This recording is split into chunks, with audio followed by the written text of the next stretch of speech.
nin waati in na bɔlɔlɔ sanfɛla ka kala dɛ. Nin ye n dɔgɔkɛ Cɔrɔnɔnjayiw ka sugu wulilen ye. Nin y'olu ka ko ye dɛ. Falaye an bɛ min fɔ mɔgɔw ye an bɛ segin a kan de. N t'an ye nin fɔ siɲɛ caman kaba an bɛ tilen la an bɛ nin kuma ninnu fɔ mɔgɔw ye. Sariya tigɛ cogo min bɛ an ka jamana kɔnɔ olu bɛ yen. Baarakɛyɔrɔw ka sariya o bɛ yen n'an b'a fɔ o ma ko tribunal de commerce travail. Tribunal de commerce fana bɛ yen o ye jagokɛlaw ta ye. Falaye o bɛɛ kɔfɛ Bamako tribunalu hali denmisɛnninw ka tribunal sow bɛ yen bi. Bamako fana kɔnɔna na sigida fɛn fɛn bɛ yen bi n'u k'a ko k'an ka fɔ ko arrondissement sisan ko commune ko tile banna ko arrondissement k'a daminɛ premier arrondissement fo 7e arrondissement i b'a dɔn i bɛ 7e arrondissement dɔn wa?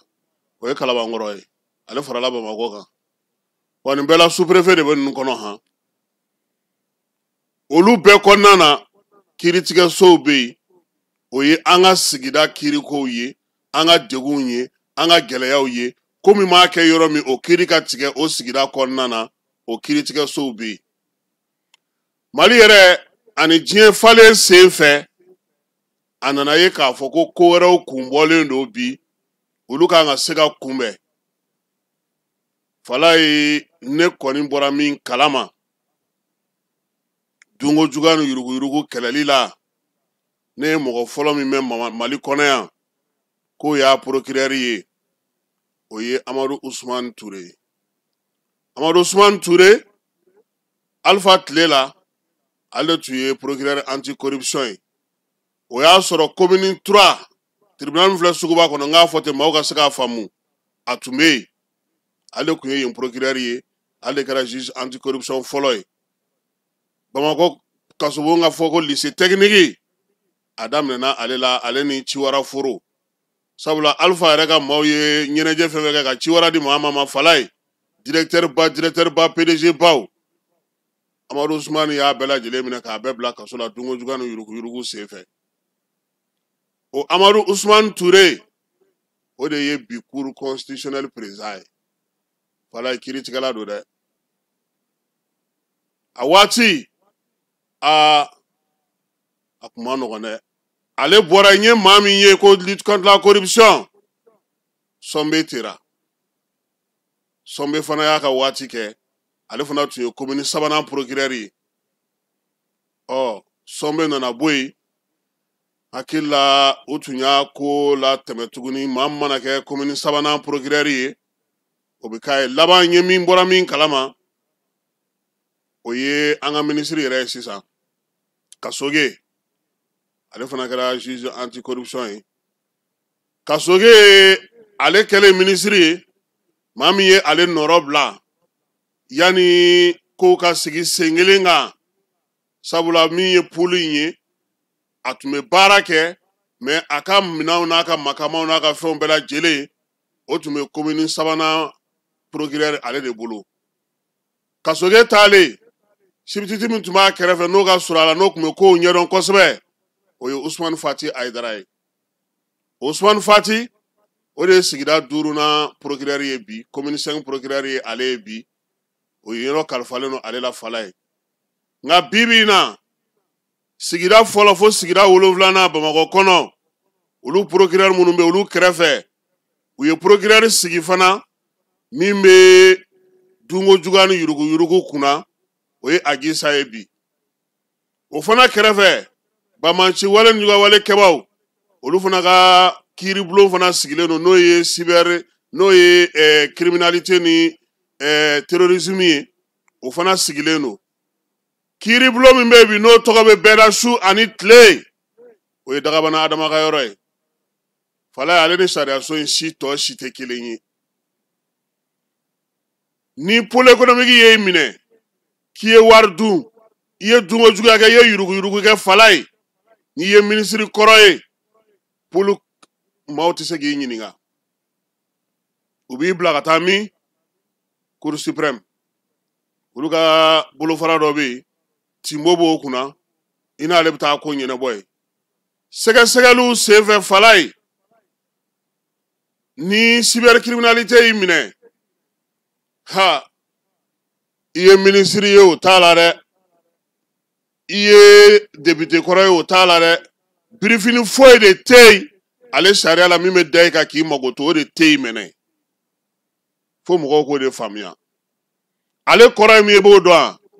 Falaye y'a ka téléphone ta Falaye yɛrɛ ye mun fɔ walima Falaye taar'i sigi dɔ ka kɛnɛ kan a yɛrɛ da ye min fɔ ni o kɛra degun ye cybercriminalité ko ko ale bɛ baara kɛ o de kan o baarakɛ in de senfɛ Falaye maa caman y'a yira k'a fɔ nin waati laban ninnu na ko min ye u ka hakɛw ye u ka kuma fɔcogow ye u ka labilacogow ye keba u ko degun o yera baara la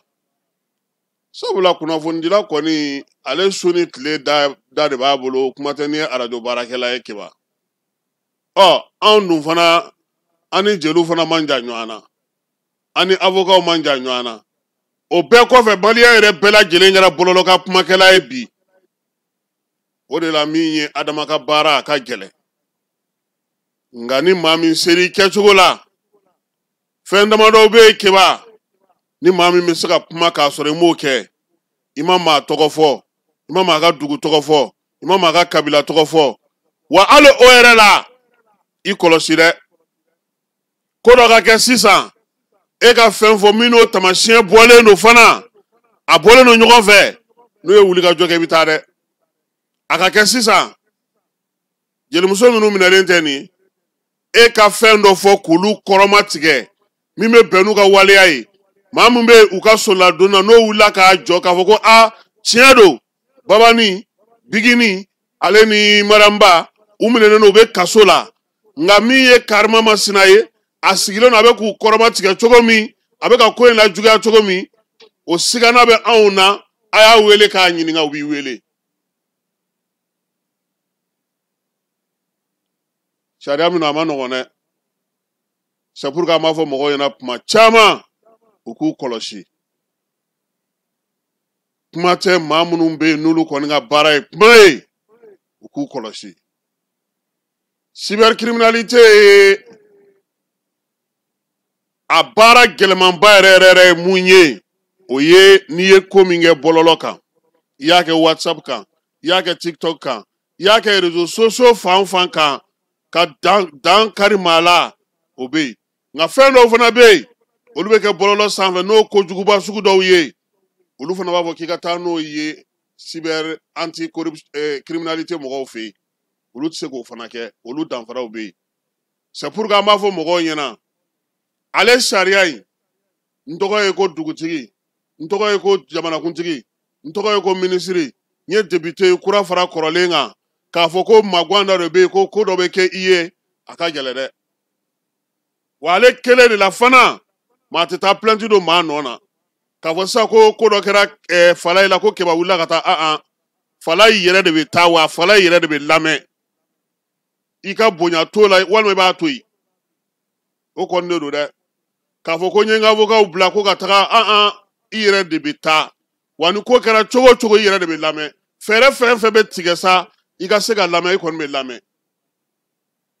o ye baarakɛyɔrɔ in o y'a ko dɔ ye an bɛ min far'o kan Falaye o ye mɔgɔw k'u hakili to u yɛrɛ la ko caman bɛ yen bi an bɛ k'u nasi k'u da kɛrɛfɛ jɛkulu kɛrɛnkɛrɛnnen min bɛ yen n'o sigilen don mɔgɔw ka tɔgɔla sɛbɛnw kunna fana o fana bɛ k'i janto o la bi e ye sɛbɛn dɔ bɔ dɔw ka du tɔgɔ b'a kan u ka dudenw tɔgɔ b'a kan u ka numéro b'a kan olu fana b'i wele dɛ donner à caractère personnel maanifin tɔgɔla sɛbɛn a jamu a bugunatigɛ a ka téléphone numéro a ka kibaruyaw k'o bila bɔlɔlɔ sanfɛ i n'a ma jɛn n'a ye a ma diya a ye hali photo magotoli kɛra mɔgɔ min ye photo ko la o ye journaliste ye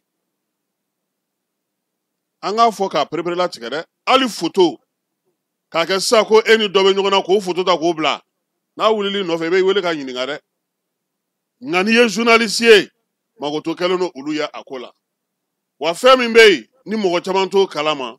o de ye k'a fɔ bɔlɔlɔ sanfɛla min yɛrɛ n'an filɛ sanfɛ nin ye sariya t'a la Mali la fɔlɔ dɛ k'a fɔ ko n'i ye nin kɛ tan a bɛ kɛ tan nka sariya min bɛ yen o ye k'a lakɔlɔsi sariya de ye o kiiritigɛso de sigilen don Dr Adama Kulubali n'a ka cɛdenw olu b'o baara de kunna wa u ka brigade b'u bolo Fala ye u yɛrɛ ka nɔminalikɛlaw an'u ka sɛgɛsɛgɛlikɛla kɛrɛnkɛrɛnnenw o brigade b'u bolo ɲɛmaa b'a la dangan b'o la chef d'équipe b'o la chef de brigade fana b'o fana kɔnɔna na u bɛ yen u ka greffier o b'u bolo yen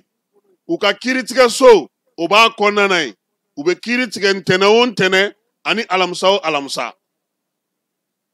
donc ni ko kɛra sisan fɛn fila de bɛ yen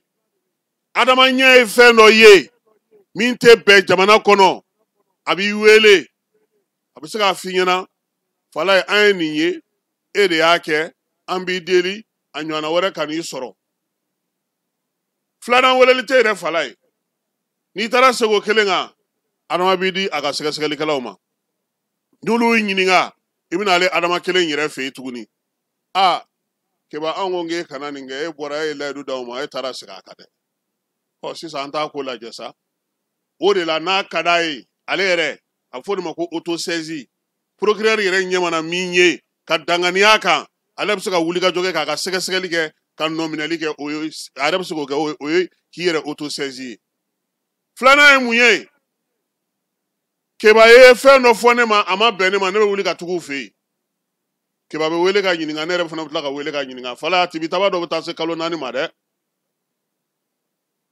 ni a ko kɛcogo n'a jara procureur ye a b'a fɔ bɔn keba an y'i nɔ minɛ nka i bɛ to i ka so kiiri ye nin don in ye o kɔrɔ ko procureur ye a ka danaya b'i kan wa i ye waleya min fana kɛ a waleya tɛ se ko ma ko min kan k'i bila kaso la n'a y'i bila o la kiiri don n'i nana procureur fana ka fanga banna koyi e ni procureur aw bɛɛ bɛna n'aw jɔ jugew de ɲɛna sisan tribunal de bɛ sigi président de tribunal bɛ sigi procureur b'a ka daliyaw fɔ i ka avocat n'o b'i bolo o b'a ka daliyaw fɔ kiiri bɛ tigɛ ten Fala ye nka an ka jelimuso ninnu ta nana kɛ mun ye olu yɛrɛ dama taara ɲɔgɔn ko fɔ olu yɛrɛ dama ye plainte don ɲɔgɔn kan juguya la nka procureur ye a se kɛ n'o ye Adama Kulubali ye Fala ye a ye ladili kɛ a ye bilasirali kɛ a ye muɲu kɛ a k'u ka kuma u nɔfɛmaw n'u lafasabaw fɛ nka ko tɛ ɲɛ min kɔ n'a tɛ ka ban procureur fana bɛ yamaruya dɔ de kɔnɔ n y'o fɔ aw ɲɛna yan n ko k'a daminɛ sigida fɔlɔ ka taa se sigida 6nan ma sisan an k'a kɛ 7 ye olu procureur bɛɛ lajɛlen sariya sigi cogo fɛ olu ka ɲɛmaa ye cour d'appel procureur ye n'o ye Amadu Balogo Gindo ye Fala ye sariya sigi cogo ye nka ni kiiri sigira sisan ko Adama ko ka taa kiiri a y'i bila kaso la de o i tori ka so i ka kiiri don fɔlɔ i nana o sisan i ni Adama de bɛ ɲɔgɔn na dɛ parce que ale bɛ na ni daluya de ye k'a jira k'a fɔ kun min na n y'a nɔ minɛ e ka avocat de fana bɛ wuli k'u jɔ Adama bɛ ka min fɔ o tɛ nin de don nin de don kiiritigɛlaw b'a fɔ o ma k'olu ye kiiri tigɛ u ye aw lamɛn a ye taa ka na dɔgɔkun wɛrɛ an bɛ kiiri jaabi di aw ma u t'a tigɛ a nɔgɔnin fɛ olu fana b'a fɔ ko a ye taa ka na dɔgɔkun an b'a jaabi da aw ma o de la kuma dɔ la an b'a mɛn k'an ka mɔgɔ dɔw taara kiiri la ko procureur ko u ka segin kaso la mɔgɔ caman t'a faamu quoi yaya a bɛ se ka kɛ fana Fala ye Adama yɛrɛ bɛ se k'a fɔ yɛrɛ ko ko komi a ko kɛra tan ne jɛra a y'a lajɛ a k'a bila cour d'appel fana procureur ba n'o ye ale ka patron ye o fana bɛ se k'a fɔ ko ayi k'aw kana bila a y'a to kaso la o de la n k'i ma n ko kiiri ma nɔgɔn kiiri ma nɔgɔn dɛ donc bi su in na an bɛ nin kɛ ɲɛbila kuma ye an bɛɛ k'an hakili to an yɛrɛ la Fala an bɛɛ de bɛ bɔlɔlɔ kan koyi i bɛ jɔ kuma ni fitininin dɔ la i kuma fɔtɔ e ka sin k'a fɔ ten ko sɔlakaw ka dugu ni kuma fɔcogo ma ɲɛ ni sɔlakaw wulila k'u jɔ Fala ye e n'u bɛ taa ɲɔgɔn sɔrɔ Kulubalikɛ fɛ yen koyi Kulubalikɛ tɛ dɔwɛrɛ nɔfɛ koyi min fɔra n'o ma bɛn aw ma e ka na n'i ka daluya ye k'a fɔ e y'a fɔ kun min na ale bɛ baara kɛ waleyaw de kan mun kɛra mɔgɔw fɛ walima ka taa mɔgɔw juguya la bɔlɔlɔ sanfɛ o de y'ale ka baarakɛ minɛn ye a gɛlɛya yɔrɔ ye mɔgɔw ma o de ye parce que kuma dɔw la ko dɔw yɛrɛ kɛra anw yɛrɛ ɲɛna cybercriminalité la Fala ye dɔw taara ɲɔgɔn wele k'a fɔ sinamusoma dɔw ye ɲɔgɔn wele u maa 8 bɛɛ lajɛlen ɲɔgɔn bila kaso la k'a sɔrɔ u ma bɔ a kalama min taara plainte kun fɔlɔ kɛ ale ye minnu ka ja yira o kɔfɛ ale yɛrɛ ka ja taara ye olu fana bolo o fana sinamuso dɔ ye u maa 8 plainte kelen u bɛɛ la taa i y'a ye o de la a bɛ fɔ mɔgɔw ɲɛna a y'aw kɔlɔsi surtout denmisɛnninw partager a y'aw kɔlɔsi dɛ partager maa caman bɛ ɲɛna bi k'u bɛ whatsapp kan k'u bɛ ka ko caman kɛ kɔlɔsili kuraw nalen don dɛ o ye Modibo Kone ka fa ye n tɛna n da don o la kosɛbɛ bi su in na parce que ale bɛ baara min na bi o ye jamana lakɔlɔsiliba yɛrɛ baara ye o wulikajɔ de b'ale n'a ka cɛdenw bolo an b'a fo kɔsa in na bɛɛ lajɛlen y'a ye k'a fɔ u ka maaw ka kibaruya ɲumanw dili fɛ armée yɛrɛ sera k'i bolo da min kan min ye général de corps d'armée Modibo Kone n'a ka cɛdenw fala ye an b'u fo yan baara in